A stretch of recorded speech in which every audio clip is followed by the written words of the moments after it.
to page 2. We're going to just go over briefly what this class is about. Okay. Okay, it should say child development, right? Yes, it is.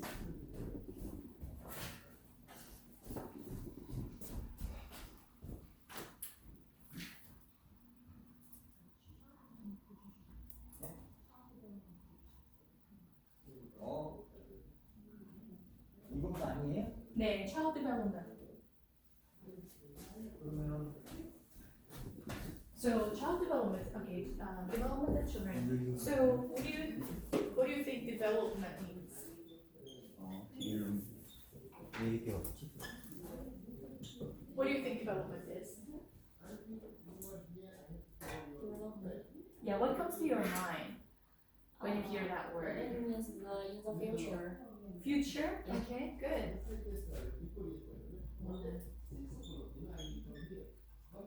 All right, and then what else?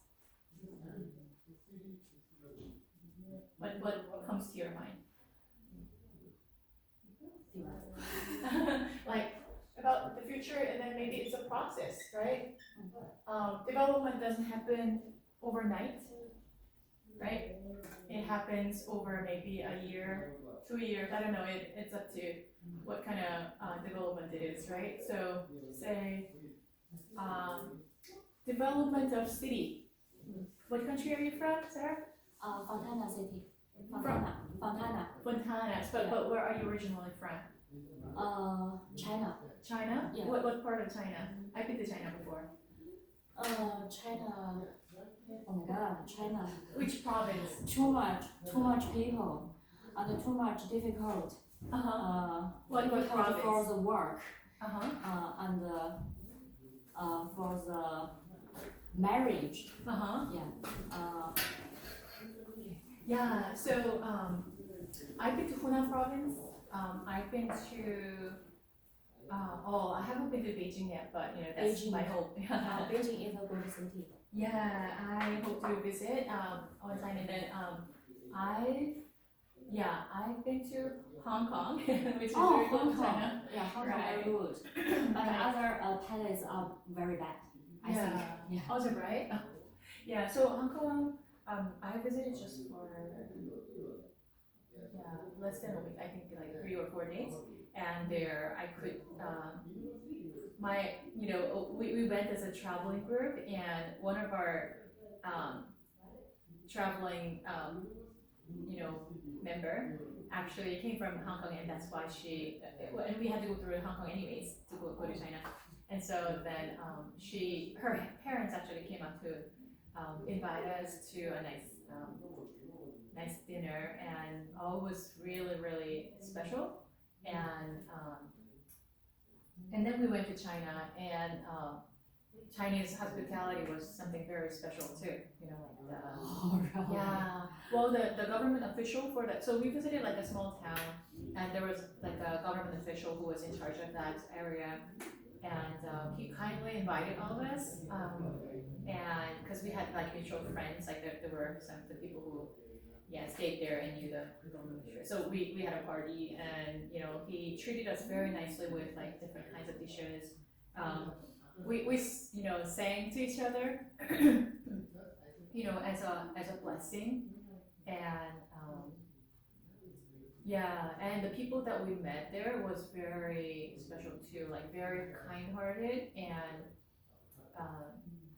I think what I love about the rural area is because people are more pure-hearted, like in the big cities. I mean, it's more fun to be in a city, and I'm from a city, so I'm used to that. But then, city people can be very busy, and they don't necessarily have that space in their minds to talk to people and spend time with each other. They're really busy. Like it doesn't matter where you are, Beijing or New York or Seoul, Tokyo. I think it's the same story. Paris, Paris or.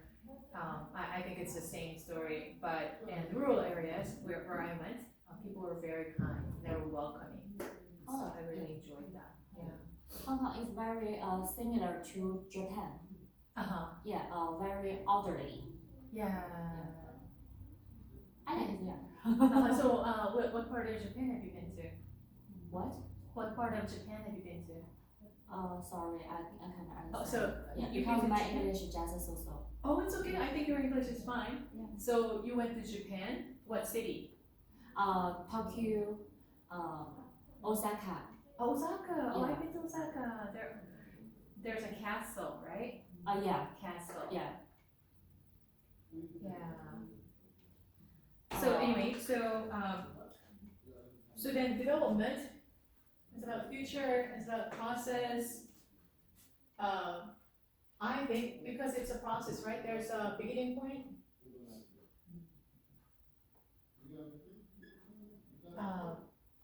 And then there's an ending point. Right? So development does not go on forever. It ends at certain points. True.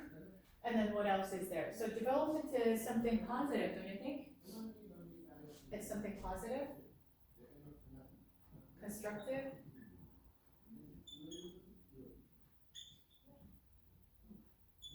And it takes a lot of effort, right? It takes effort. So it doesn't happen automatically. Something develops, like a city develops, a person develops, curriculum is developed, like it doesn't happen without effort, right? And then what else is there? Development has certain direction. So, for example, if it's not toward the direction that you have envisioned, right, then it's not development. For example, say you want to help Africa, like one of the African countries, I don't know, I don't know too much about Africa, say DR Congo, okay? And they need wells, okay? So because they don't have clean water, right? So they need clean water. Then what has to develop is you need to go and check. Oh my god, I need to take a picture.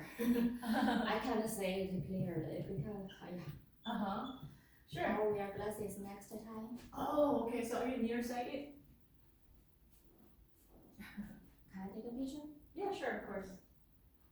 So go to the site and check clean water. Okay, and I'm gonna say clean water. Okay, so then go to the site and check, right? And then what else? Okay, so why do they not have clean water, right? Why do they? The issues. What are the issues? And then what are the causes of the issues?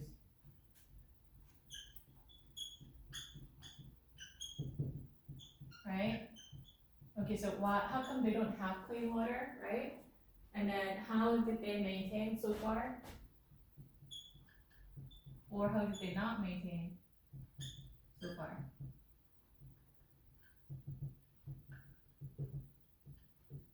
Say, okay, so they didn't have clean water and therefore diseases are spreading, right?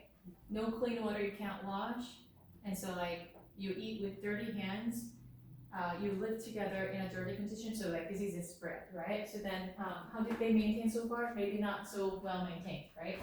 And then how can you resolve the matter, right? How can you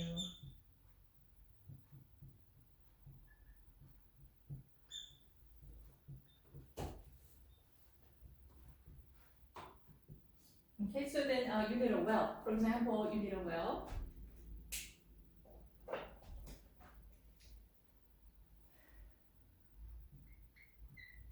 And so not just well, but you need to educate people how to use that well, right? Otherwise, they'll have clean water, but still they have this habit of not cleaning, not washing, or washing their hands.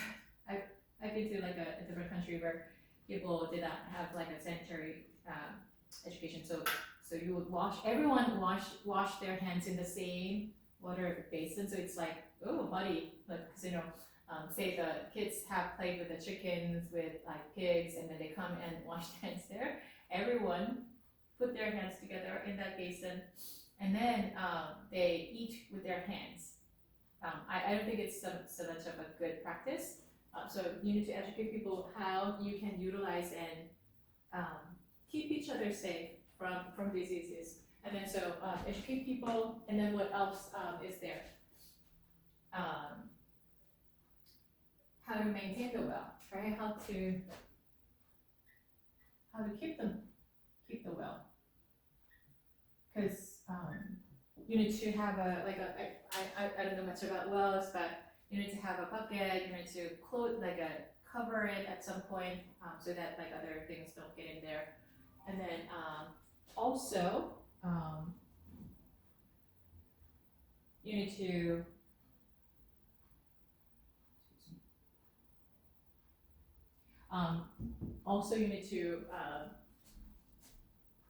know how to draw, and then how logistically how are you going to actually provide people with water, like one person having like a giant jar of water, and then everyone else don't have water. That kind of situation wouldn't happen. So then they need to be educated on what's fair, right? Fair distribution. And then if there's like an elderly or children, how are you going to help them get water, right? And then so the list goes on and on. So the reason I'm talking about this is because development has to do with future, right? Future goals. You have a goal. Say your goal is to provide the people with clean water, drinking and washing water, and say while you're working as a team, it doesn't happen by just one person. You have to have many people helping, and those people put their hands together, and somehow the direction is, oh, you know what? The well is not being developed, but instead they're fighting over resources or the power, or they are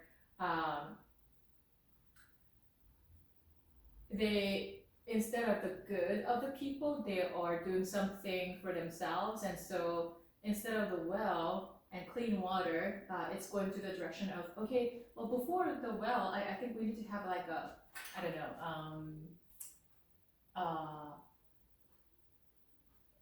like an electronics store here, or it's not accomplishing the purpose, it's going to the wrong direction, then it's not development, right? It's not development.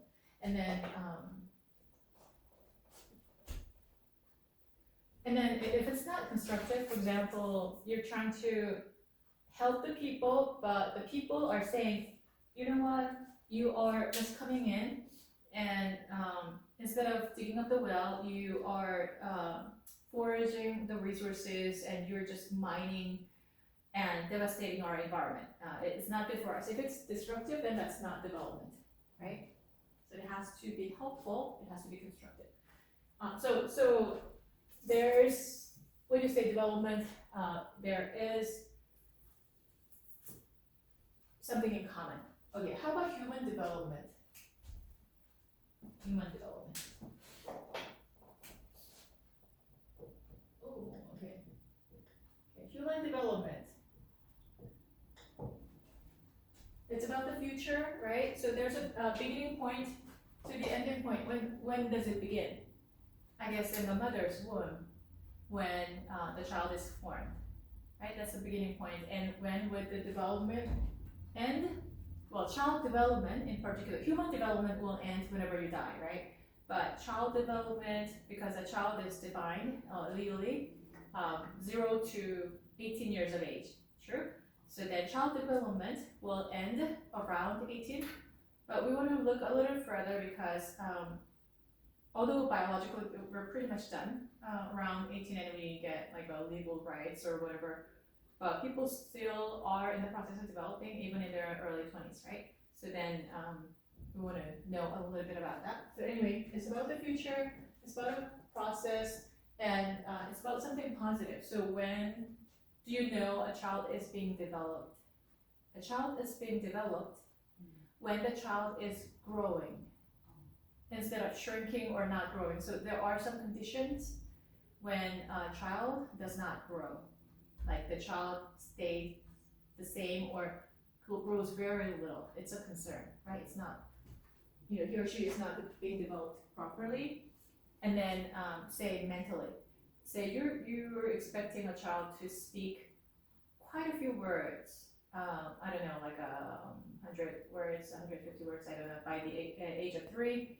And this child, although he has turned 3, he knows only 2 words, mom, dad, or maybe 3 words, mom, dad, food, whatever. Then there's a problem. This child is not being developed properly, right? Also, if this child does not know how to make friends at all, like he's or she is self-directed. She's just holding on to mom, and that's the only relationship that she has, right? Then there's a problem. So it's a development problem because she's not developing socially. There's something wrong. So you have to analyze the situation. Is that something wrong within her, or is that the family dynamics that keeps her from engaging with any other people? Is there a problem systematically, right? And then is there any okay, so then when it comes to the problem of the child, or there's an environment issue, say, even then you'll be making friends, but anyway, say mom is the single mom and she's the sole provider and she cannot leave home, she has to work at home, and she has to keep her child at home, and she cannot afford to have a caregiver. So then she'll have to raise her alone, and so like she's spending pretty much all day long, time with her mom. I guess that would be a situational factor. Is that an issue? Or is there something wrong with her? What's wrong with her? Like mentally, or is that intellectually? Yeah, mentally is it covers intellectually as well, but is that something like psychologically, or some kind of mental delay, like retardedness or autism, or she is not physically capable? Like what are some of the issues, right? So when we say a child is being developed, we know that she is growing. She's growing physically, psychologically,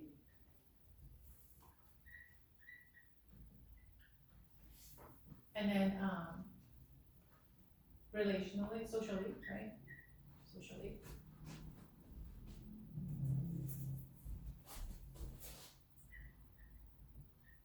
Socially, let's see, physically, biologically,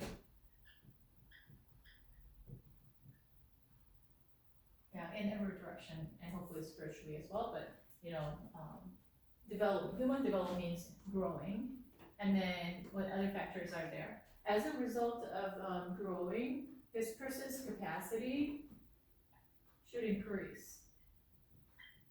Capacity as a human being should increase instead of decreasing. If it's decreasing, there's something wrong, and the development is not happening.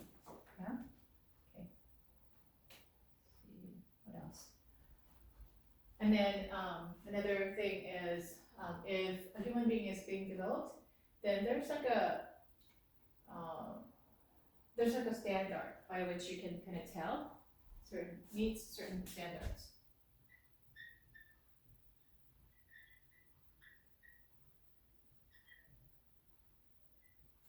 I feel we are studying Bible. I'm sorry? I feel we are studying Bible. We're studying the Bible? Yeah. Right now? Yeah, it's right. Oh no, we're talking about child development. I think this story in the Bible. Oh, you think so? This is psychology. This is education. Oh. Yeah. Just I feel yeah. You think human development is well, yeah. So of course the Bible is it talks a lot about human beings and how they're blessed to live and how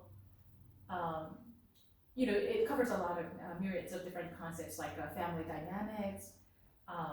It covers the history of human the cultures, different major cultures. It talks about the spiritual principles and all that. So certainly, Bible is of course connected to anything and everything that we were talking about. Because basically, God is the God of knowledge. He has all the wisdom. So then, Bible is full of wisdom, and so it can be applied to many different situations, including human development. So maybe what you're saying is true. Because I go to church and the staff talk about this one. Oh, is that right? Yeah. Really? I think yeah. So then your church is very advanced. Yeah. Yeah, because some of the churches that I've been to actually have like parenting seminars. They have relationship seminars, and they try to help people not just with the Bible, straight out of the Bible, but rather applying those principles and concepts to different situations, because God speaks to many different situations. So Sarah, what kind of church do you go to? Kukamonga. Rancho Cucamonga. Kukamonga church. Oh. Yeah. I'm not sure because I just go sometimes. Oh, is that right? Okay. Yeah. So do you have a child? Yeah. Oh, okay. How many? How many children? Maybe 12. 12. Oh. 12. So are you married? Yeah, I'm married. How many children? No children. Oh, no children. Yeah. Okay. But you're going to have a child maybe in the future? Yeah. Yeah. So then, it's a good thing that your church talks about people and education and psychology. That's wonderful. Okay. Yeah. But it's not. I'm not talking about the Bible right now, though. we're talking about human development. So with certain standards, and then there's like a. Oh, so when you say standards, you're talking about healthy, unhealthy.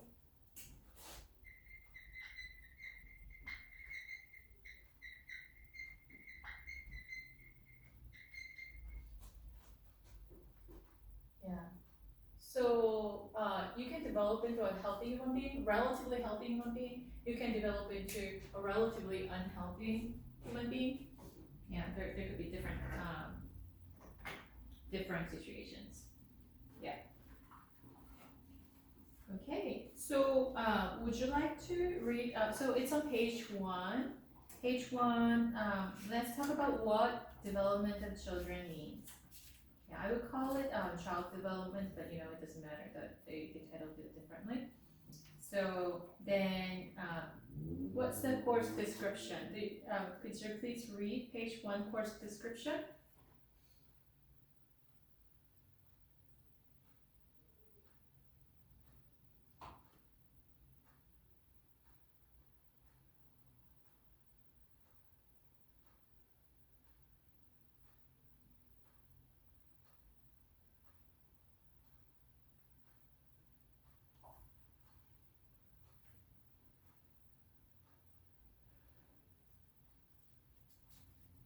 So page 1. Page 1. Page 1. Course description. Could you read for us? Read it. Read. Okay. Which one? Course description. Course code. No, course description. So university mission statement. Yeah. So mission statement. Then the next one is program objectives. And then the following one is course description. Contribute to choose the advancement of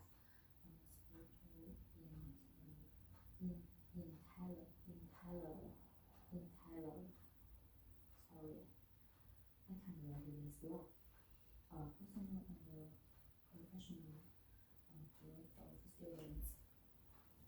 Lordland University. There is students to enhance their skills for studying understanding of Christ and the world higher grade. So the completion of the courses.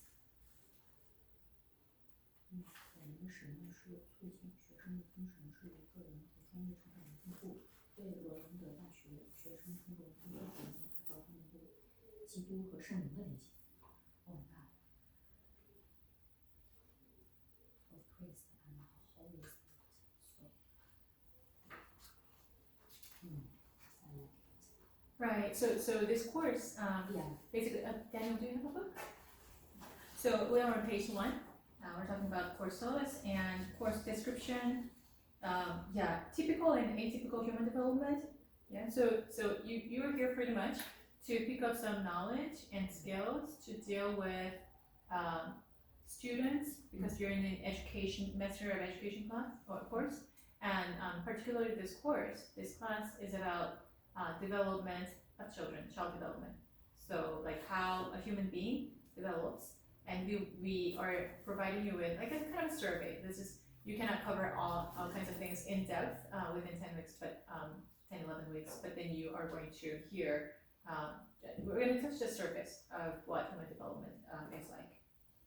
Okay, all right, so then we're going to look into the topics like cognitive development, biological development, social development, language acquisition, and culture acquisition. So those are the things that we're going to talk about.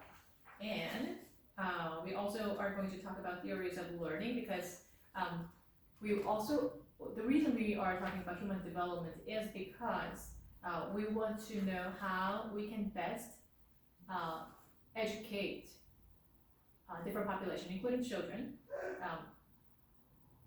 So we want to know how they develop. We want to know how we can help. So then we are going to talk about theories of learning and theories of motivation.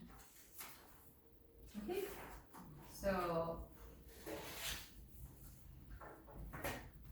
all right, page 6, we're going to talk about chapter 1, and Daniel, could you please read Genesis 1 for us? Genesis 1. In the beginning, God created the heavens and the earth. Now the earth was formless and empty. Darkness was over the surface of the deep, and the Spirit of God was hovering over the water. So we're on page 6, Sarah? Yeah. Okay, could you continue to read 3, verse 3, Daniel? And God said, "Let there be light," and there was light. God saw the light was good, and He separated the light from the darkness. God called the light day, and the darkness He called night.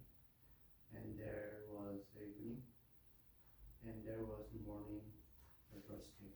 Yeah. Wow. So then it's Genesis 1 is talking about. So Sarah, are you familiar with Genesis 1? Oh yeah. Yeah. So then there was nothing in the world. It was dark, and it was chaotic. There was no order. But then God brought order. He said, "Let there be light." Then what happened was there was light. That light is not what we're talking about like this. We're talking about energy, and all of a sudden the universe came into order. Yeah, from chaos.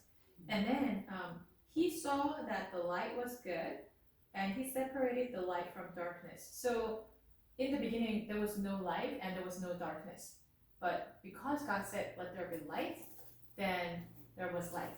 And then that light was energy plus light, the light we were talking about. And He separated light from darkness. So there was now darkness.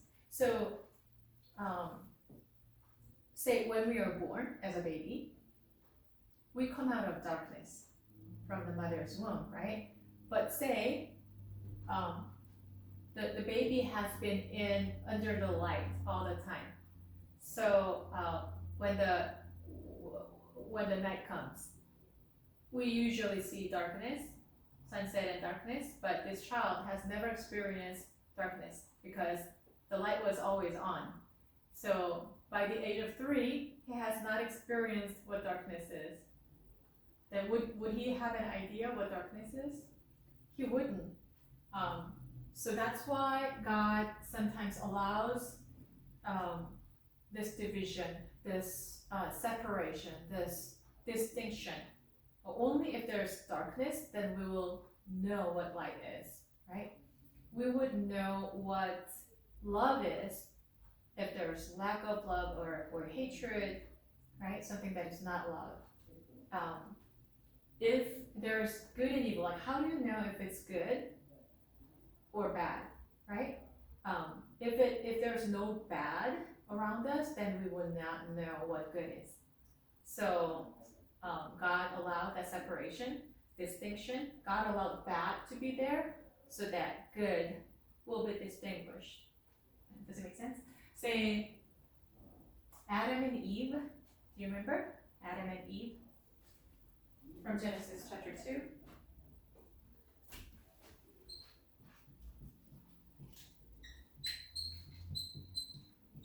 The first human beings, right? The first human beings. And Adam and Eve,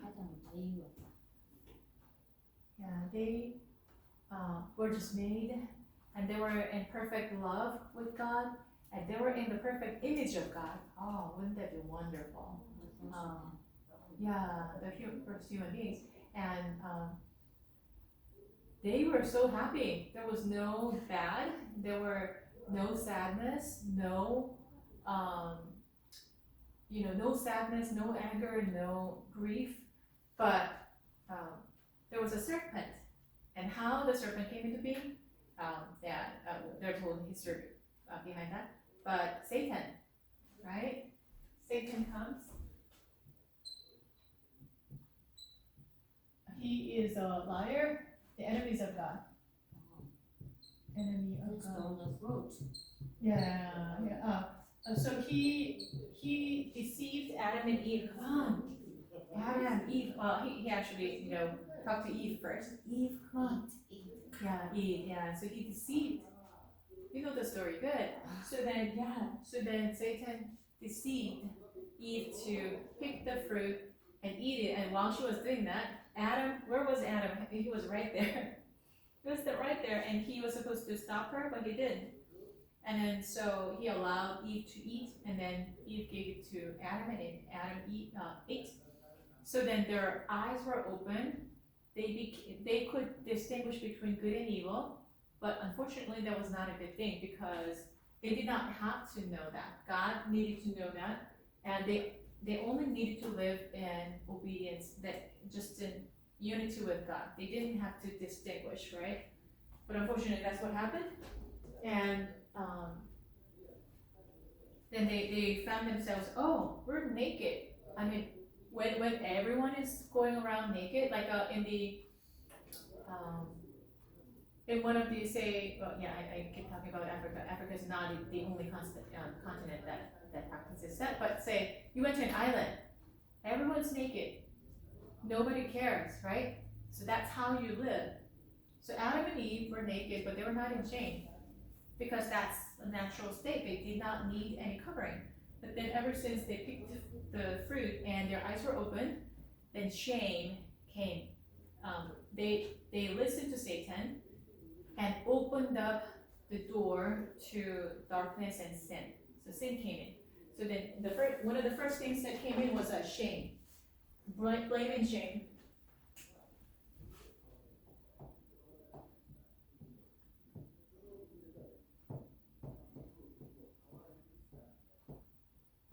Yeah, meaning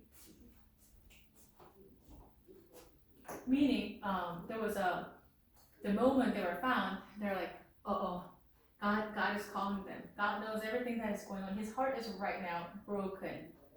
He's so sad and mad. Why did you do this? You just killed yourself spiritually. You just disconnected yourself from me. Now you're gonna die eternally. And so then, oops, okay, let's hide behind the bushes. Let's hide behind the trees. And God said, where are you, Adam? Where are you? God knew exactly where Adam was, but his question is, where are you in your relationship with me? Why did you choose darkness? Why did you choose Satan over me? Now you are allowing him to dictate your life. Now, and you're cutting yourself from me. You have to choose one master, right? You cannot choose both Satan and God. You have to choose only one. Now you chose Satan, so then our relationship is disconnected. And because of that, blame came. Adam, why did you do this? I know exactly what you did. Why did you do this? And Adam says, the woman that you gave me made me eat. She is to blame. And then Eve said, what are you doing? What are you doing? You were standing right there. You knew God's laws and you didn't stop me. And now you're blaming me that I deceived you I made you to eat. But wait a minute, God, this is a big trouble. Satan, serpent, deceived me, so I had to eat. Nobody was twisting their arms to sin against God, but they chose sin, right? And then God, being a very tolerant, gracious God, he said, okay, Adam, you're going to, as a result of your disobedience, you will have to work really hard in order to get crops out of the ground. So before, work was like play. Do you remember when you were growing up? Did you play with mud? Yeah? Mud. Yeah. Like with the little toys, and you pretend that there's like a cake, or there's like a car, there's a house, you build a tower, you did all kinds of things with mud, right? Was that too hard for you? Were you like tired of like, oh, I have to do this? No, it was really fun, wasn't it? And then maybe you're trying to do what your parents are doing. Say, mom is dusting, she's dusting and she's mopping the floor, and you're like, can I do it? Can I do it? And then mom is like, no, you're too little, right? But then the moment you become like turn 2 or 3, that's what my sister used to do. So, mom, can I do? I do, right? There was a kid, so I went to a store, and this little girl, she looked like she was like 3. She could barely speak, and I do. And I was like, well, what do you mean? Her dad was pushing the cart in the store. And she so wanted to do it. It was like above her height. The cart was so big. But she said, I do. And she wanted to push the cart. So it's fun. Like, is she tired of pushing the cart? Oh, I have to push the cart. I can't believe this. No, she's like, no, I want to do it because it's fun, right? So in the Garden of Eden, it was fun to work. You know what I mean? It was fun to work.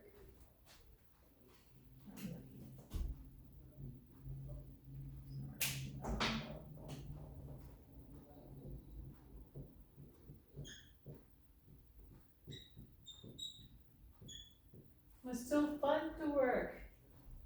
Why? Because Adam and Eve were called. Okay, you guys get married. Oh, next you tend the garden. The garden is mine, but you keep it as if it were yours. Okay, so then you're a good steward. You're my ambassador. You're my representative. So instead of me, you take care of the garden. Why? Because God loves people. God loves us. So I know a couple of parents who are, my friend's friend. Okay, so this couple, parents, had an 18-year-old son, 16-year-old daughter, I believe, at that time. They had a really nice store in the Philippines. In that town, they were the richest people. Now, at the counter cashier, okay, it was kind of dangerous because, yeah, there were some incidents that happened. It was not safe. But the parents told the little girl, ever since she was like 12, go to the counter, be a cashier for a few hours. And they told their son, okay, now you're going to actually learn how to stock the items. It could be ramen, it could be fresh fruits and vegetables. Like this is how you stock. Keep the stock and go to the storage and count. If it's running out, you need to order more. So like the son learned how to do logistics and procurement. The daughter learned how to be a cashier. Why? They're so rich. They don't have to work. Why would they put the daughter and son in charge of certain things? Because they love them. Parents love them and they want their children to know how to do the things that they do. So God put Adam and Eve in charge of the garden because He loves them. So work is not something like, oh, you have to work to death. You're like a slave. Well, sometimes that's happening in the world. It's a result of sin. God does not enslave you. God does not whip you to death. Like work, work, work. That's not God. That's Satan. Because in Egypt, the Israelites, the people of God, were enslaved. Right? They were living in slavery for 400 years. Pharaoh told them, gather all the materials, make bricks. And in the past, making one brick was a painstakingly long process. They didn't have the machines that we have. They did not have the same kind of furnace that we have today. They had to do everything by hand, so each brick was precious.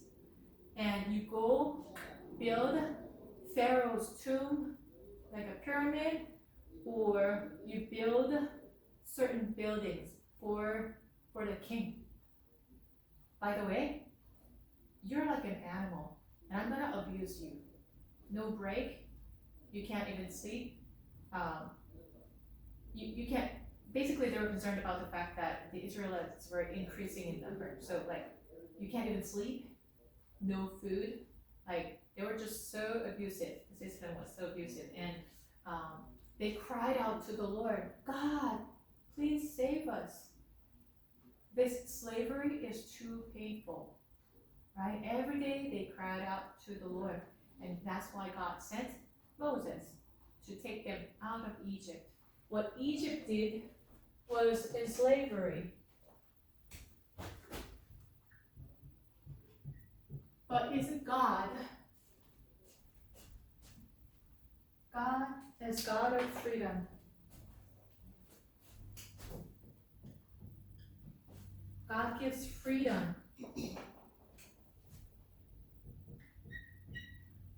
Satan enslaves.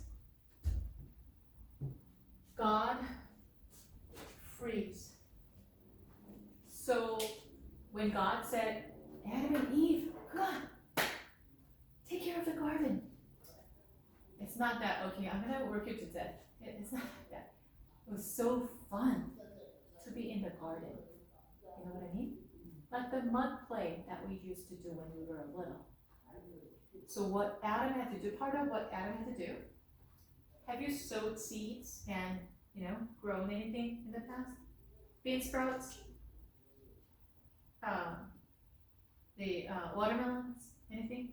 Okay, so I did part of that. So what do you have to do? You put the seeds under the dirt, and then you just start watering, and it needs the sunlight, and you protect it from like the squirrels or birds, right?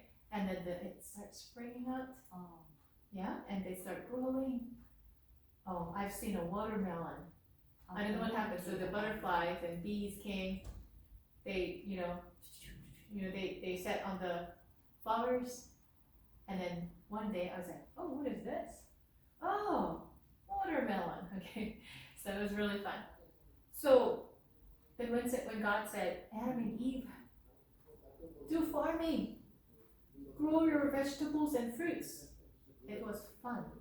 It's not like today, like people have to work you to death. Like so why are we losing farmers, right? In the United States and in Korea and some other developed countries, because it's hard. Farming is hard. It was not hard before. And the Garden of Eden was really fun. So it probably worked like this. I can imagine. Adam, go to the garden. Yes, sir. Yes, Lord. And he goes out with the seed. Okay. And he does this, and then, oh, the moment he sows, oh, there's a tree, fruit-bearing tree. Oh, the moment he sows, watermelons. Oh, the moment he sows, oh, there are like barley stalks. Fun. Directly. Yeah, it was miraculous. Well, to our center, it's a miracle, but that was normal back in the Garden of Eden. It was easy, fun, and it did take some effort. You have to make effort, and you have to watch. But it was not difficult. It was not like, oh, I can't believe I get up and in the morning I have to go to work again and I have to, sow 2,000 seeds and I have to water like, I don't know, 10 acres or whatever. It's not like that. It was fun. It was play. But when they listened to Satan and opened the door to sin and darkness, then what happened is, Adam, I'm so sad, God said, I'm so sad that you made this happen. Now you have to work with the sweats of your brow. You have to sweat. You have to work hard in order to get any kind of harvest. That's a curse. Number 2, Eve. You blame it on the serpent, but you know what? I'm going to increase the pains of childbirth. And you will have to, there will be a status difference from now on. You will have to revere. Before, men and women were equal. They were the same. But now, as a result of sin, you will have to look up to your husband and he will rule over you and you will have to follow him. And you will just seek him, like you will want him all the days of your life. That's a result of sin. Okay, that disparity. And then serpent, lastly, you're going to be an enemy with women and her descendant, meaning you're going to be enemies with Jesus. And you're going to be enemies with the humanity. And we're not talking about snakes. Okay, snakes as animals, no, we're not talking about that. But Satan, you're going to be an enemy with the humanity and especially with Christ Jesus. He's going to crush your head and you're going to strike his heel. Right? So,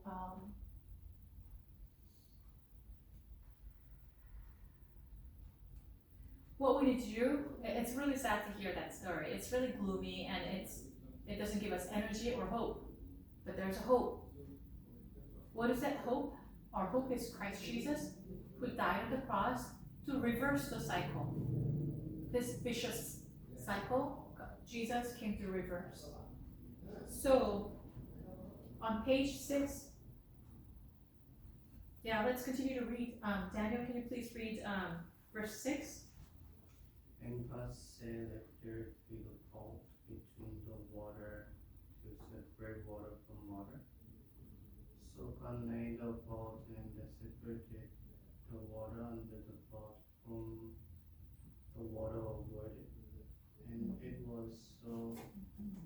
God called the vault sky, and there was evening, and there was morning the second day. Yeah. Yep. So then he created the vault in the sky. That's called sky, right? Sky has water. And he also gathered the water beneath. And that yeah, so that he divided between the sky and under the sky, right?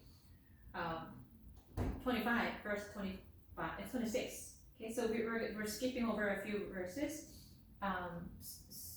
Sarah, would you want to try verse 26? Then God said. But I need translators. Oh, okay. Give me a second. Sure.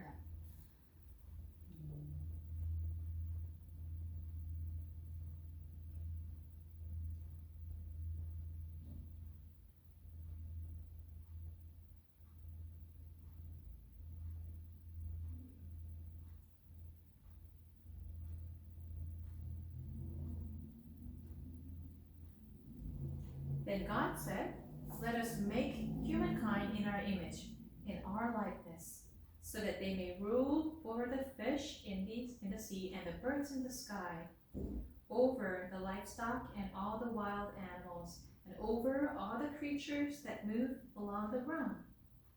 In our likeness. Oh, God is so beautiful. God is so beautiful. That's why King David said, one thing I ask of you, of the Lord, is do I seek, is to dwell in his temple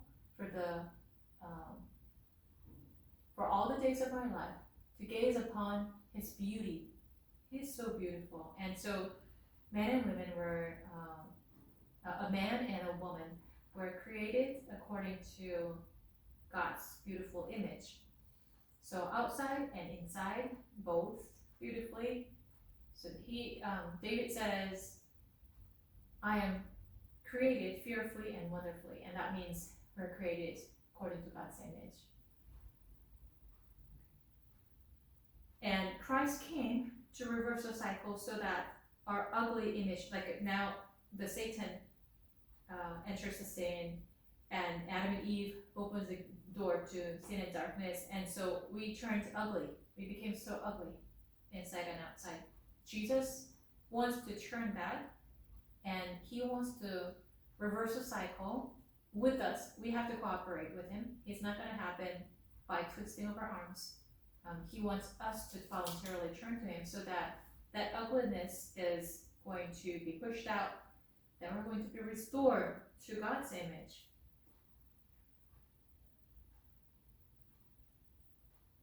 Verse 27, Daniel. So God created mankind in his own image. In the image of God, he created them, male and female, he created them. Yeah. Right. He created male and female according to his image. 28. God blesses them and says to them, be fruitful and increase in number. Fill the earth and Subdue it. Rule over the first fish in the sea and the birds in the sky and over even living creature that moves on the ground. Yeah. Yep. So first of all, get married, increase in number. Right? I guess childbearing is so hard. So nowadays, the enemy does not want us to have children, right? The enemy keeps us busy and say, "You don't have enough money to raise a kid." And I've met some young couples in their 30s, right? And I'm like, "Wow, so do you have a kid?" And they're like, "No, we don't have money." That was part of the answer. We're gonna wait until we have enough money to raise a child. So, and I understand that concern. It is a concern, right? But then the enemy comes to make us too busy so that we are not able to get married. The enemy comes to make us too busy and make us worry about the financial resources, that we don't have enough to raise a kid. And he comes with many different kinds of deceptions to lie to us, to keep us from multiplying. Why? Because that's what God commanded, right? God told people, be fruitful and increase in number because I like you guys. I want more of you. I want more of you to be created, right? Fill the earth. That's why we have so many people. And subdue it. By the way, you are to fill the earth, and you are to share your resources, and you are to take care of each other, so that everyone there's a way. Like, so there's a scheme that I'm hearing that certain elite group of people want to get rid of humanity because there's not enough resources. Let's just kill them off by illnesses, by whatever the means are. Let's kill them off. We have too many people. Have you heard of the such a wrong birthday song, Daniel? 왜 태어났니? 그런 적 봤어요? 인구도 많은데 왜 태어났니? Whoa, that's a curse from Satan. Satan says, guys, we don't have enough. Kill people off. If you kill people off, then we're gonna have enough. That's so wrong. God said, fill the earth, and you have enough, right? Rule over the fish in the sea and the birds in the sky, and over every living creature. So fill the earth and take good care of them. Then God said, I give you every seed-bearing plant on the face of the whole earth, every tree that has fruit with seed in it, will be yours for food. And to all the beasts of the earth, and all the birds in the sky, all the creatures that move along the ground, everything that has the breath of life in it, I give every green plant for food. Everything that has the breath of life, praise the Lord. God saw that all he had made, and it was very good. So every time he created something, he said, and it was good. There was nothing bad. It was good. But after he created human beings, he said, it was very good. Because human beings are the masterpiece, like the pinnacle of beauty among all his masterpieces. So then it was very good. It was evening, it was morning, the sixth day. So this is the beginning. We said that human development, any kind of development has a future bearing, but it has a beginning point, an ending point. And there was constructive direction. God made effort for 6 days, very meticulously. He coordinated everything, and he just fashioned this according to his image. And then there's a direction and vision. There's a future. What is his vision? Why were these parents that I talked about, my friend's friend, the gigantic shop owners, why were they making their son and daughter to be a cashier and to be in procurement and logistics? It's because down the road, they will take their hands off. They want their children to take over the shop. So this is my inheritance. I want to give it to you, but you need to practice. You need to practice being an owner, right? So then that's what God did for Adam and Eve. I'm training you right now. You're going to be the owner. And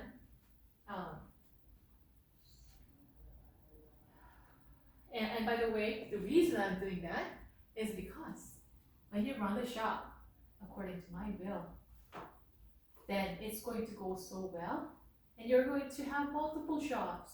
And afterwards, you'll be able to benefit other people. Like people will benefit the whole town, and maybe out of town for the region will benefit from that. And you're going to be good. You're going to do good to the society through what you do.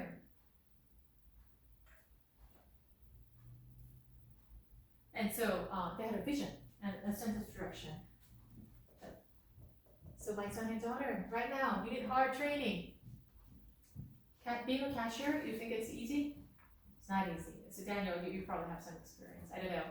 There are some nasty customers. Like there are some good customers, but there are some nasty ones. How come? You got your hair. Looks looking good. Yeah, and then.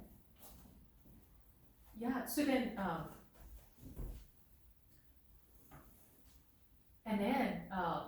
you're going to, so being a cashier, the little girl, when she was 12, right, she, her parents actually let her sit at the cashier's counter, and she probably had no idea, okay, all right, so I receive money, I put it into the safe, what do I do, right?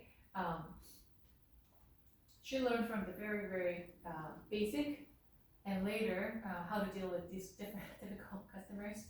And then also there were some incidents that happened that was really actually life threatening. And she overcame all that. Yeah, I think she was pretty solid when her parents passed away. But so yeah, there's a direction and sense of vision. So that's why God wanted Adam and Eve to tend the garden. This is my garden. I created you, very good. I created the garden, very good. And so then you're going to be a representative to tend the garden. And this world is going to be so beautiful, an extension of my eternal world. And you're going to be an extension of me. That's what he wanted them to do. So then Satan comes into the picture. It's a beautiful picture, masterpiece, colorful, so beautiful, so much in detail. There are some pictures. I think it was at a forest lawn or somewhere. They had these masterpieces, such in detail, that they would use magnifying glass and close-ups to talk about each character in that picture. It was like that. And that beautiful picture, Satan comes and throws this dark black splashes all over it to mess it up. And it was hopeless. And it is hopeless. Because you can't have that back, the original picture back. But Christ came, and he's master at, oil painting. He's painting over this blackness. He's getting rid of that carefully, and he is master at sorting things out. Okay, wait, guys. This is how it used to look like. And you know what, by the way? It's like parents holding their kids' hands at first, right? They have to learn to draw, learn to write. It's like this, okay? Adam and Eve, or like anybody, human beings. Come on, you need to submit to me so I can take a hold of you. Let's redraw this. So that's what he's doing. I think that's what he wants to do with our human development. He is doing with the human history, and some people will have a problem with what I say. Oh, so you are saying that going back to the garden is our eternal goal? I didn't say that. Because we're finite beings, we live on the earth only once. I heard a song yesterday, but you only live once, and our lives are finite. But while we're living on this earth, and while we're given the opportunities, then we are reversing the cycle with Jesus. I see some reversal happening in different countries. Don't you see? In the midst of chaos, I see some reversal happening. For example, in Korea, we've heard of so many disasters. That could not have been.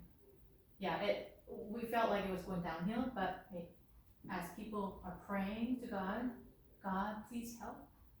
Let's go out and do something for the Lord, for the society, because that's what.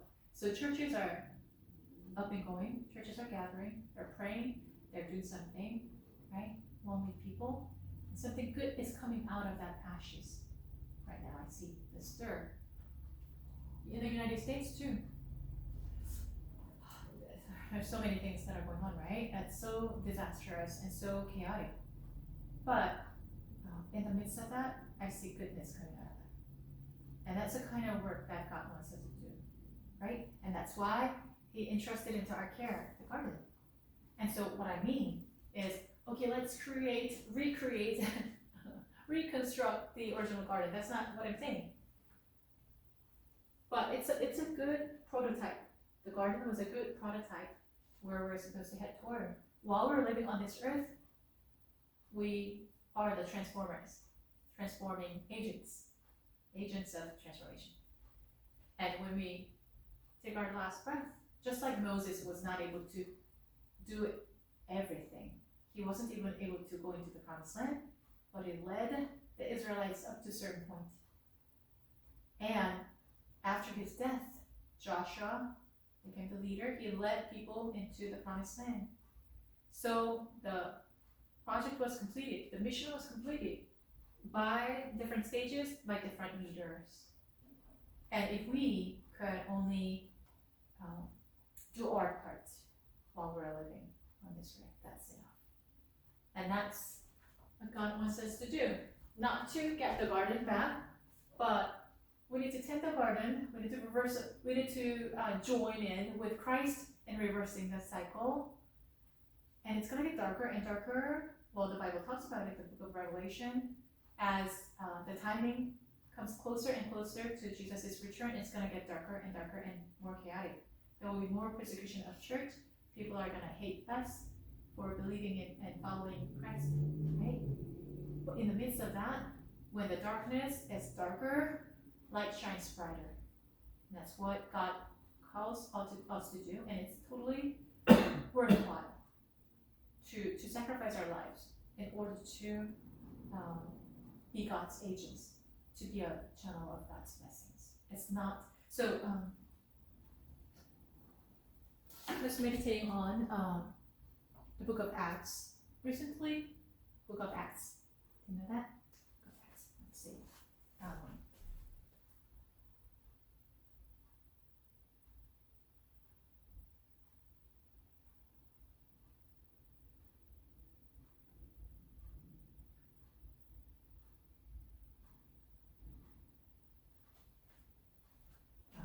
Let's do this.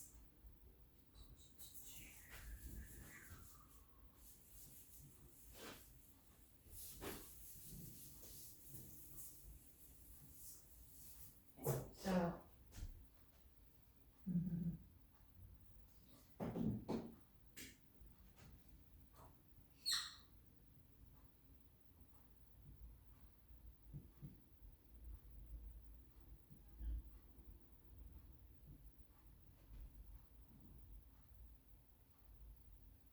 I don't even know what I'm drawing.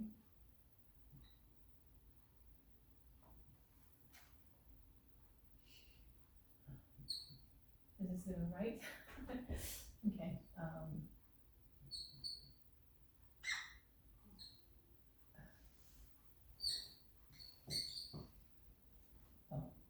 wait. You know what I'm talking about, Book of Acts? The apostle. Yes, the apostle.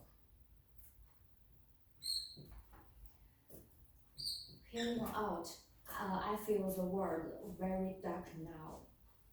Really? Why? Because everyone very bad. Really? You mean everyone? Like, for example, what? Most. Okay, so what, why would you say that? I understand where you are. Yeah, where you're coming from, but. I don't know what should we do. Oh. Yeah. And this world very terrible. Me neither. Yeah, it's overwhelming, and Satan wants to overwhelm us. He wants through the and I'm not against watching TV. I'm not against watching the news. We should, but then we also have to screen out. We have to discern, because sometimes Satan uses the channels to just overwhelm us. Only the scandalous events, certain negative incidents, or make it into the news. When there's so much good going on behind. Okay, for example, during COVID, some of the people that I personally know, do you remember how scarce the eggs were? The toilet papers were, right? It was insane. All the shelves were empty, remember? People were just like, was like going to war to go to a store. I'm going to just, take out as much as possible, right? And moms were running for diapers too. I understand that feeling, but there were some of my friends who were handing out paper towels. They had when we weren't sure if we were going to have enough and how long it was going to last because we were homebound. Remember? Everything shut down. And there were people who were cooking eggs for their. Praise the Lord. Okay, so one thing that I want to share with you, and I hope that you have your testimony and we create that kind of culture. So we don't have eggs enough, do we? Even today, right? So I go to like certain stores. I went for food foraging for my mom, and the shelves were empty. I couldn't come back with eggs for my mom. So it just happened yesterday. It was 2 days ago. Okay, so we don't have enough eggs, right? Or if we have eggs, it's like it costs a fortune. And so I bought like a whole 3-4 bags of groceries, and it costed as much as just one what do you call that? One case of eggs. The same cost. I was like, oh, okay, eggs are gold. The gold is safe. So even today, so at my workplace, something that I really appreciate, somebody actually brought in this whole case of egg. I don't know where I don't know even who got that for us. They cooked eggs for us. That's talking about reversing the cycle. That's talking about light in the darkness. That's talking about coming against with the opposite spirit, coming against the world or the Satan with the opposite spirit. Yeah. Oh, whoever has done that, I'm so touched. Okay, so we've seen that during COVID. There were people uploading on YouTube video, like in their balcony, because everyone was homebound once again, and playing music and recording. Peace be with you, and churches singing, choirs singing, Lord bless you and keep you, right? They were singing that over continents. Did you see that? And there were people who were risking their lives because at that time we didn't have the medicine, we didn't know how to treat them, and people were hospitalized and dying right and left. These people were out on the street, just spreading out the tables, and at the risk of their lives, they were distributing food for people. Korea, it is in turmoil for sure, and we've never experienced anything similar to that in the past 100 years. And the dark hands are so deeply involved, so spread out, like it's like cancer stage 4. And we don't know what to do. But the churches are up, they're praying, and certain groups of people, they're out on the streets demonstrating, they're doing campaigns, and they're doing just this huge movement all over the country. And now the younger people in their 20s and 30s, they regained the right mind. They see the truth now. Before they were so blinded by all the schemes. Their eyes were blinded, and they were going against the government. They were going against the leader. The leader who was really faithful to the country, who was really devoted to the country and trying his best to do the good for the people. And these people, young people, 20s, 30s, they were blinded, and they were actually supporting the communist regime. Yeah, and it was like a cancer that spread throughout the entire, land. And we didn't know what to do. We didn't know where to start. As I was praying, I was like, God inspired me. Sometimes we receive inspiration while we're praying, right? Feel the nudge. Oh, I gotta pray for this. And I had that nudge. Pray for the young generation and pray for the revival. Pray that they will rise up like an army. And I was like, what army? It's cancer stage 4. They're all like supporting communist regime. If they have the energy, they would go out and fight for communists. And I was so like, I did not understand why God is telling me to pray. I had that nudge I have to be careful, right?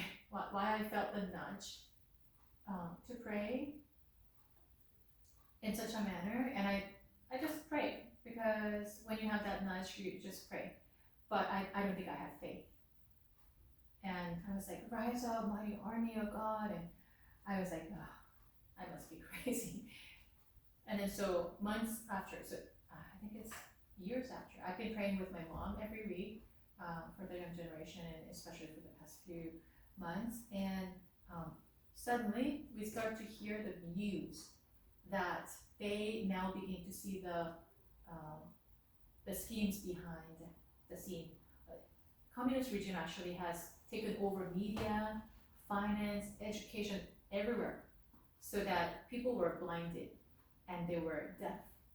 They could only see and hear only the distorted, the crafted, wrong news, untrue news through the major channels. And now the young people subscribe to minor channels that tell you the truth, the actual truth. And then their eyes are so open now.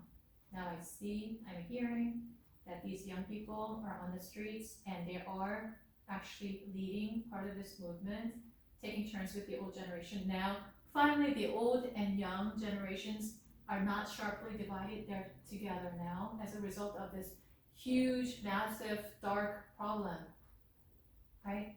Talk about reversal. It's a rubble, it's like a rumbling, it's like a stirring up of the generation by God's hands. In the midst of that darkness that's so overwhelming, we don't know what to do. What do you do with cancer stage 4? Doctors have given up. What do you do? But God can make a difference. God can bring up people. Something good is coming out of this. Yeah. Regardless of the ultimate end result, there's a process. I see that it's a major constructive development. So then, in the United States, likewise, I see a hope in the midst of all this dark hands all over places. Things are so wrong, and we don't even know where to start, but it has begun. God's work has begun. And so, I understand that feeling. It's overwhelming, and we don't know where to start, but God, when we pray, God will give us wisdom. God will give us a sense of direction. It's not easy, but that's what we're called to do, right?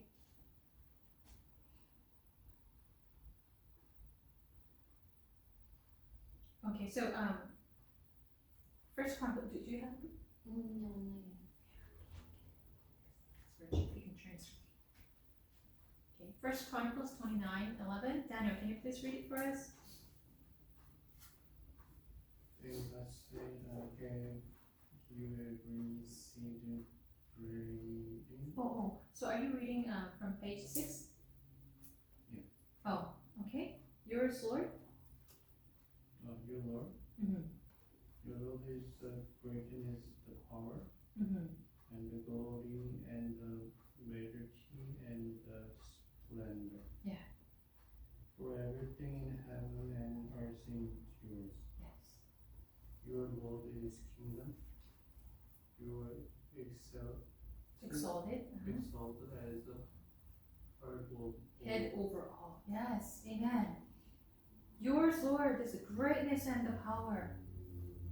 And this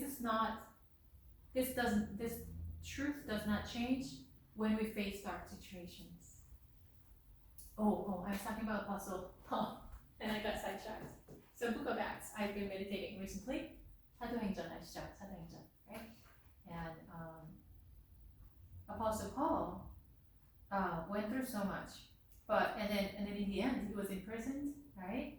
And he knew exactly what he was facing. The disciples didn't want him to leave. Don't go to Jerusalem, you're going to be killed. And he says, I know, but I have to be there. It was like Christ, following the footsteps of Christ. Christ knew exactly what was waiting for him in Jerusalem, and on Calvary, he knew exactly what was going to happen, and he had to enter into Jerusalem. Just like that, Apostle Paul goes into Jerusalem. He's in prison. He's in chain, and so then he is on a ship as a prisoner, and he's on his way to Rome to be killed, to stand before Caesar and to be killed. And what happens? He warns, like he's in chain. Who listens to the prisoner? Well, he's not even a human, like he doesn't have human rights back in those days, right? Who listens to the prisoner? But he says, people, listen to me. Don't go to this route, and don't go in during this season. You're gonna face a serious storm, and your lives will be at stake. But people don't listen, and for their own convenience, they go to that route. And what happens? This Euroclus, the name of the storm is that the west and south meets, and then they create terrible storm that no one can escape. And so for weeks, for at least 2 weeks, there's damage. There's like people lost their hope. They couldn't sleep. They couldn't eat. They couldn't do anything. They started throwing out the essentials out of the boats in order to survive. And even then, they weren't sure. And at that time, Apostle Paul says, it would have been great if you listened to me in the first place.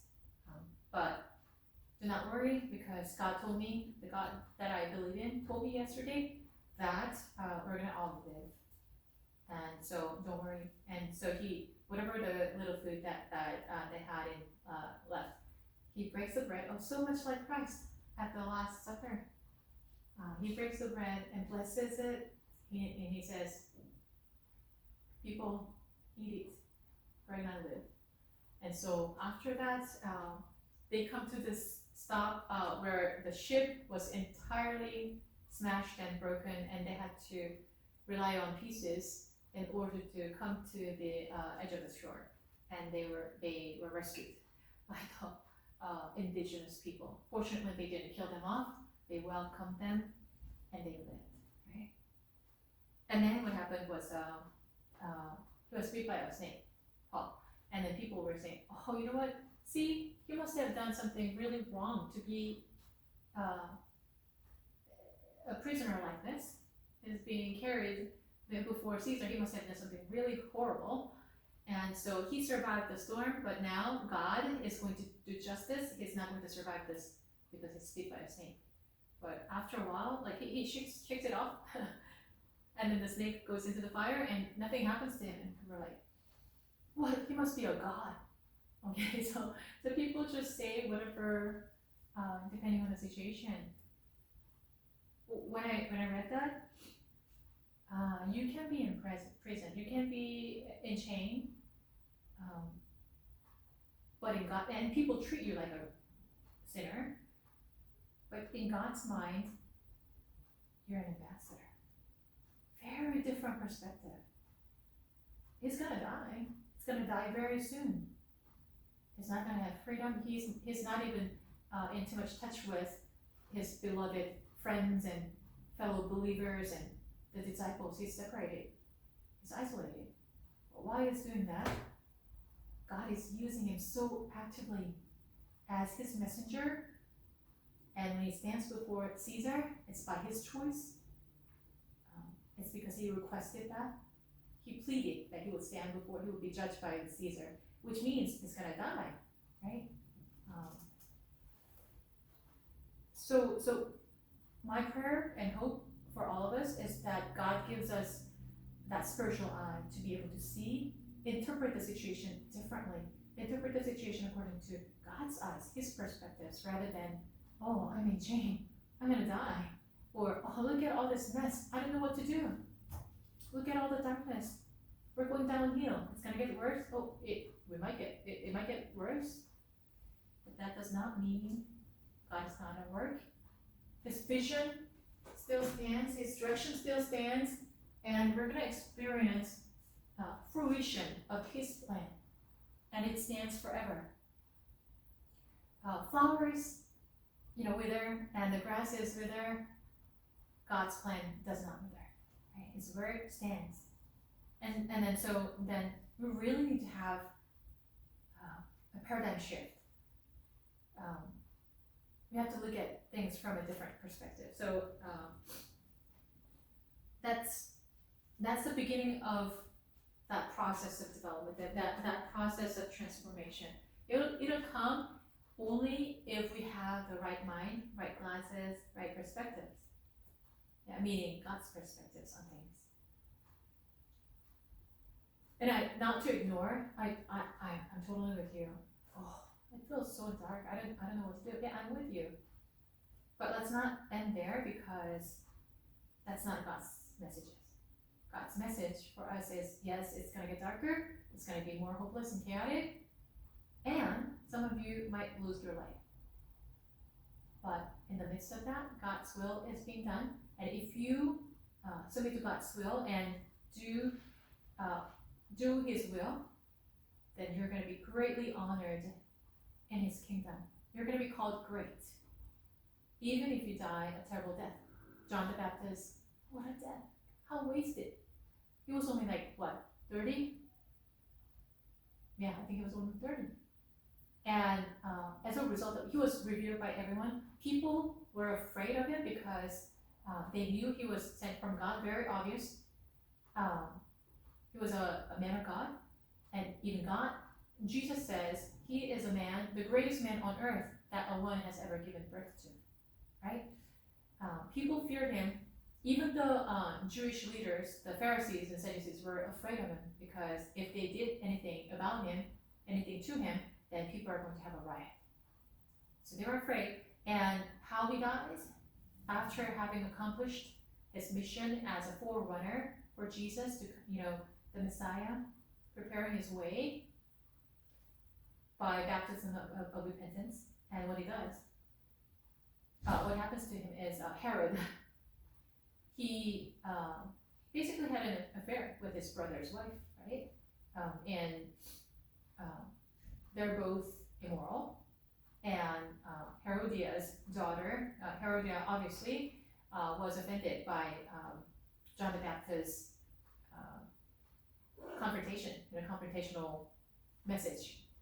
It is not right for you to do that. Well, it was actually against Herod, not Herodia, but it's the same thing, right? And Herodia is very greatly displeased, and she tells her daughter, go and dance before Herod, make him happy. And then if he asks you, oh, I'm so pleased with you, what can I do for you? I'm the head of John the Baptist. And so she did. And Herod was like, oh, what have I done? Now I have to kill this person? It's the biggest sin he knew. But because he promised, he had to keep his word, and he was afraid of people, so he told his officials to behead John the Baptist, and he was beheaded. And the request was, okay, if I'm really pleasing to you, we want the head of John the Baptist. So they brought the head of the John the Baptist. What a terrible, shameful death. Can you imagine? Wouldn't you question? So on that day, the disciples of Christ were very depressed. You can read from the passage. They were depressed. Because did you say that he's the greatest man on earth that a woman has given birth to? And wasn't he preparing the way for the Lord? And don't we need him still? Like, why? And out of all the death, it's worse than being stoned to death. Like, why would he be beheaded by such evil hands? It's a shameful death. That is something that we could think. How wasted. But you know what? To God's eyes, that's the honorable death. Okay, come to think of it, Jesus died on the cross as a sinner, labeled as a sinner. He became sin when he had no sin. And although he had that engraving that said King of the Jews, rightly so, not just the Jews, but for the world, Jews and the Gentiles, but it's a wasteful death. Because only the most heinous criminals would die the death of the cross. And people were spitting, cursing. If you're the Messiah, okay, so aren't you the Son of God?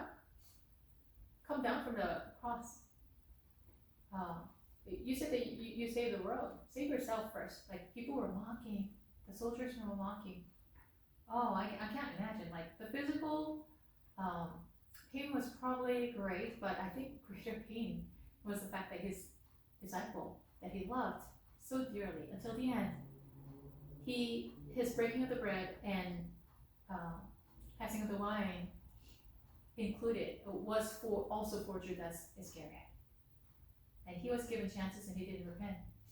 And so the most painful was probably his disciple betrayed, and he committed suicide, and then people just mocking. So John was right. Apostle John was right when he said, light came into the world and people did not recognize him. The king came to the world, his subjects did not welcome him, right? Let alone, not even welcoming, but they were spitting, cussing, and falsely accusing, and they did all kinds of things. And he was stripped of his cloak. It's shameful even today. Back in those days, it's unimaginable. What kind of wasted death? To die in the hands of the evildoers, right? It looks like he was defeated by the evil schemes. But that's the wisdom of God. Because he died on the cross, now he's able to save the entire humanity. Then living forever, on this earth and saving only thousands of people, now he can save everyone, right? Because he died, now he's able to resurrect. He's able to live again, meaning that's how he crushes the head of the serpent. Because he dies, right? And when he rises again, he shows himself to 500 believers. And it's recorded in historical records. No one can deny that such a person lived, and actually there was a movement because of his resurrection. The entire faith of Christian belief stands on death and resurrection of Christ, right? So then in the midst of darkness and something that looks like a wasted life or wasted death, there's God's wisdom. His wisdom is greater. Christ crucified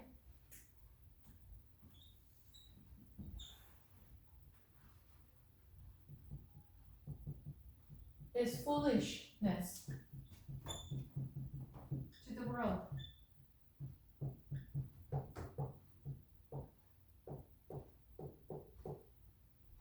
But this is wisdom of God.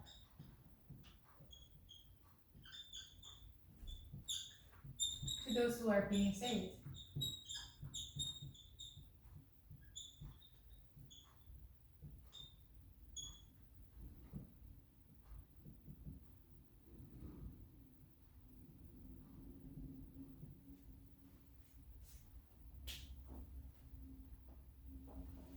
The same principle applies to those believers who live according to his will. We will experience life if we go through death.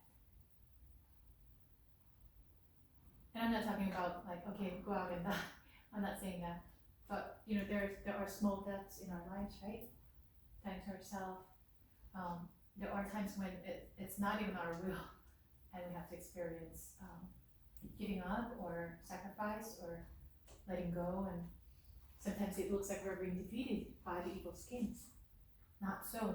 As long as we hold on to God and pray and take an action of obedience, just like the book of Acts.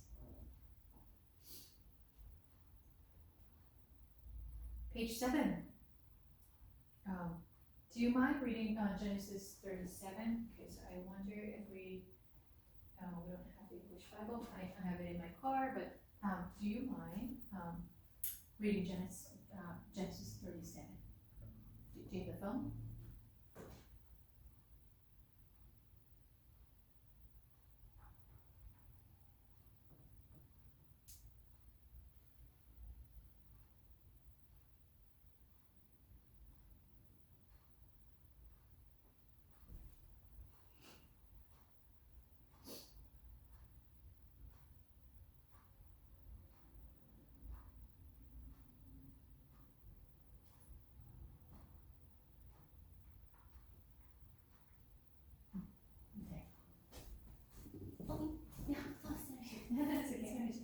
read Dr. Yoon? Okay. Joseph's dreams. Jacob lived in the land where his father had stayed, the land of Canaan.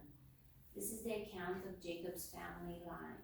Joseph, a young man of 17, was tending the flocks with his brothers, the sons of Bilhah and the sons of Zilpah, his father's wives, and he brought their father a bad report about them. Now Israel loved Joseph more than any of his other sons, because he had been born to him in his old age, and he made an ornate robe for him. When his brothers saw that their father loved him more than any of them, they hated him and could not speak a kind word to him. Joseph had a dream, and when he told it to his brothers, they hated him all the more. He said to them, "Listen to this dream I had. We were binding sheaves of grain out in the field, when suddenly my sheaf rose and stood up upright, while your sheaves gathered around me and bowed down to it." His brothers said to him, "Do you intend to reign over us? Will you actually rule us?" And they hated him all the more because of his dream and what he had said. Then he had another dream, and he told it to his brothers. "Listen," he said, "I had another dream, and this time the sun and moon and 11 stars were bowing down to me." When he told his father as well as his brothers, his father rebuked him and said, "What is this dream you had? Will your mother and I and your brothers actually come and bow down to the ground before you?" His brothers were jealous of him, but his father kept the matter in mind. Yeah. Wow. So talk about reversal. It doesn't look like a promising beginning, because Joseph is very arrogant, and who would like a person who goes to the authorities and tell whatever is wrong with all the other people, right? That's so not right. And he is so arrogant, and he knows he's the favored child, the prince. And the colorful robe represents he's going to be the one who inherits his father's birthright, and he's going to be the next king. And he knew, and he was very arrogant, and people didn't like him. He's building bad relationships with his half brothers, right? And then he boasts about his dreams that everyone will bow down to him, which is really not a wise idea. It doesn't help anybody. But rightly so, not rightly so. I wouldn't say that, because yeah, he did something really seriously wrong, but it doesn't deserve being killed, right? But obviously, he acted in such a way that he accumulated hatred, and so he's sold by his brothers. And we can see dysfunctional family dynamics here. Jacob, first of all, it's not good to have two wives. It's never recommended by God, never sanctioned, but people did it anyways, and it was widely spread culture that everyone accepted, even by the laws. So when you see the cultural trends, what is acceptable, what is even legalized, it's not always God's will, right, that we're doing, and it brings harms to the society eventually. So this dysfunctional family, because Jacob loved Rachel more than Leah, and I understand. I mean, you sometimes just like one person over others. It's understandable, but then to act upon that favoritism, he really did not like Leah, and Leah cried out to the Lord, "Please give me a child." So whenever the very few occasions where they slept together, whenever he did that, she gave birth to a son. Okay, isn't it incredible? And Rachel, although they were together all the time, God closed her womb, and she wasn't having any child, and she had to cry out to the Lord, and God remembered her, and then gave her children, and that was Joseph and Benjamin. And so Joseph is very favored. My beloved wife that I initially chose, like I never signed up for Leah in the first place, and Laban deceived me, and I had to get married to her. So my beloved Rachel. Okay, so Joseph and Benjamin, I'm going to have favor over you. You're good. You're the prince. You're the prince. What do you call it? Duke. But you're the next king. And so then he acted in such a manner to deserve being hated. And then in the midst of that, the half brothers, although they were generally against him for a good reason, but there were some people who had the right mind, right? Reuben tried to rescue the child, like, oh yeah, let's just abandon him here, and then later he was going to just take him out of the pit, right? And Judah, don't kill him. Let's at least not kill him. Like he doesn't deserve that. I mean, he's our half brother, anyways, right? So these two people later, Reuben sins against God and against his father, but Judah, I don't think there was nothing special about Judah, but because of his choices, having the heart of God, I guess, over this child, let's not kill him. Judah, it becomes the channel of God's Christ's ancestry, right? Out of line of Judah comes David, right? Out of David comes Christ Messiah, right? In the lineage. And so therefore, it's really important to be one-minded with God. And because we're going to talk about biological development, and I think because we grew up as a child, I think we know pretty much most of the things that we're going to talk about. So there's biological development. I talked about human development, what develops according to the standard. If a child is born and he's not growing, something's wrong, right? So we're supposed to grow taller and bigger in general, up to age 18 or 20, or some people are delayed like me after 21, I guess. Anyway, you grow. And then along with the biological development comes other kinds of development, right? Psychological, social development, relational. But when it comes to biological development, what do you see? You see that there's like explosive growth in the mother's womb and as a newborn, right? And then afterwards it slows down a little bit, and then during puberty there's like explosive growth again, right? And you develop like male and female characteristics at that time. Hormonal changes. Generally, before puberty, girls grow faster, right? And then, and it's founded by the research. Boys grow up slower, then hitting the puberty, they start catching up and going beyond. And on page 11, okay, different tissues and parts of the body. The majority of skeletal and muscular dimensions follow approximately the growth of curve described for height, and so also do the dimensions of the integral organs such as liver, the spleen, the kidneys, and with some exceptions, right? The brain, together with the skull covering, and so when the baby is born, like the head is really big, right? And that's how they come through, come out of mother's womb. But then proportionally, now it's getting smaller, right? But then the brain develops earlier than any other parts of the body. So even in the mother's womb, the brain and heart have to be formed right, and they have to have been developed to a certain degree in order for the baby to survive, right?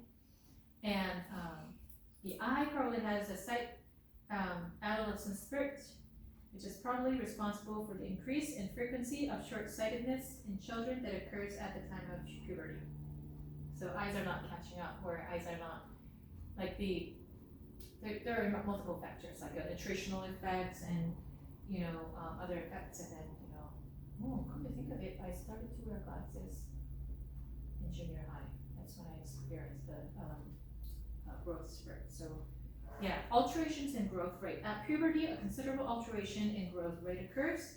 So size changes dramatically, shape, and have you seen like in the movies, but in real life too, like in high school and junior high, there are some awkward kids like with like arms to this length, like walking around so awkwardly, like they have different speed of growth, and we look so awkward sometimes, right? Until we hit that certain age. Yeah, and the girls have spurt earlier, right? From 12 and a half to 13 and a half. Yeah, so then after, like during puberty, one major difference is that boys started to have more muscle. And very interestingly, even biological development is connected to social environment. So we see that those who are loved and they have the relatively adequate and healthy environment tend to grow to the maximum potential, versus although they're fed the same nutritious food or given similar environment except love, those people who are not loved, and especially those who are abused, tend to grow less. Very interesting, right? And yeah, so we kind of covered some important points, and physical development is important, biological development is important because it affects the minds, it affects them socially, right? It affects them in many different directions, and it affects their learning. And so that's why we need to know about biological development. Okay, let's close with prayer. Heavenly Father, we thank you for your grace and mercy. Yes, you are the hope in the hopeless situation. You're the light in the dark situations. We trust you that you are watching over us.